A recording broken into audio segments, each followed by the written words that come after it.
गझल फुलांचं ऋतुसत्य, अंजुम यांच्या गझलांचा हृदयाला स्पर्शून जाणारा असा भावानुवाद doctor Naseem M Pathan madam.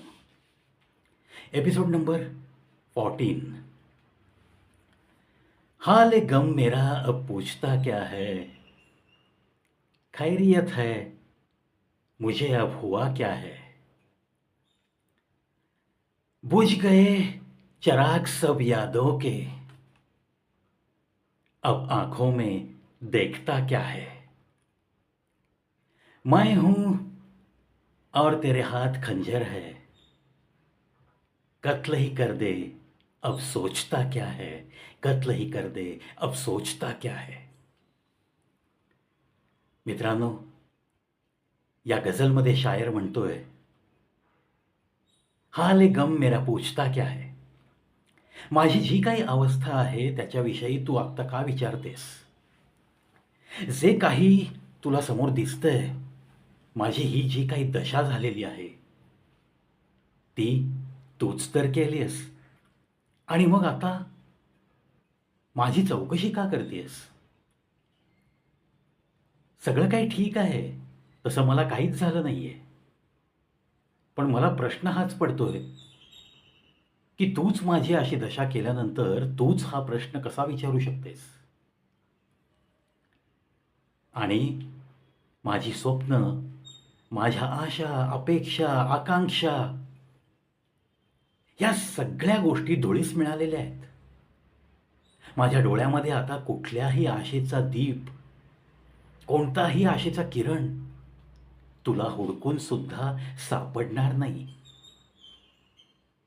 त्यामुळं माझ्या डोळ्यात तसं काही हुडकण्याचा तू आता प्रयत्नच करू नकोस, असंच काहीसं शायर आपल्या त्या प्रेयसीला म्हणतोय. कारण तिनेच तर दगा दिला आणि त्यामुळंच तर त्याची दुर्दशा झाली. त्याच्या डोळ्यातली, त्याच्या मनातली सगळ्या स्वप्नांची राख रांगोळी करणारी तीच तर होती. आणि म्हणूनच या शायरच्या ओठी अशा ओळी येत आहेत की माझ्या डोळ्यातली स्वप्न सगळी धुळीस मिळाली आहेत, ज्याची राख रांगोळी झाली आहे, त्यांना आता तू माझ्या डोळ्यामध्ये हुडकण्याचा प्रयत्न करू नकोस. कोणताही आशेचा दीप तुला माझ्या डोळ्यात दिसणार नाही, असंच तो शायर तिला सांगतोय. त्याच्या या उद्ध्वस्त मनाच्या भावना तो अतिशय प्रभावीपणे मांडतोय कागदावर. आणि तितक्याच प्रभावीपणे भावानुवाद या गझलचा केलाय डॉक्टर नसीम पठाण यांनी. तो पुढे जाऊन म्हणतो, घे मी तुझ्या समोर आहे, मी आहे तू आहेस, आणि मुख्य म्हणजे तुझ्या हातात खंजीर पण आहे.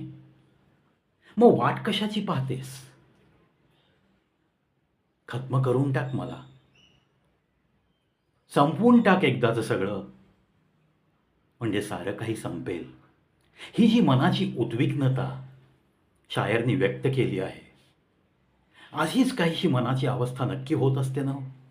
जेव्हा तुम्ही एखाद्यावरती जीवापाड प्रेम करता, जेव्हा तुम्ही एखाद्याला आपलं जीवन मानता, जेव्हा तुम्हाला सुद्धा त्यांनी काही वचन दिलेलं असतं की हो, ही बोटात गुंफलेली बोटं आहेत ना, ही आपण आयुष्यभर सोडायची नाहीत, अशा आणाभाका पण घेतलेल्या असतात.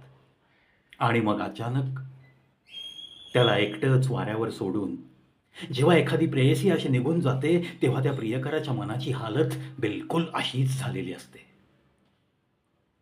आणि असंही काही नाहीये की जो शायर लिहितो त्याने हे अनुभवलेलं असतं, असंही काही नाहीये. आणि म्हणून तर ही जी कल्पनेची भरारी असते ना मित्रांनो, ही शायर लोकांच्या कलममधून कागदावर हे शब्द जेव्हा रूप घेतात, एखाद्या कवितेचं, एखाद्या गझलचं, एखाद्या शायरीचं, ते मनाला स्पर्शून गेल्याशिवाय राहत नाही.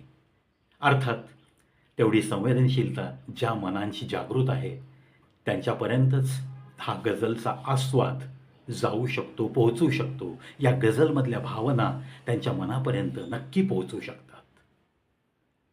प्रत्येकालाच गझल आवडेल, शायरी आवडेल असंही काही नाही.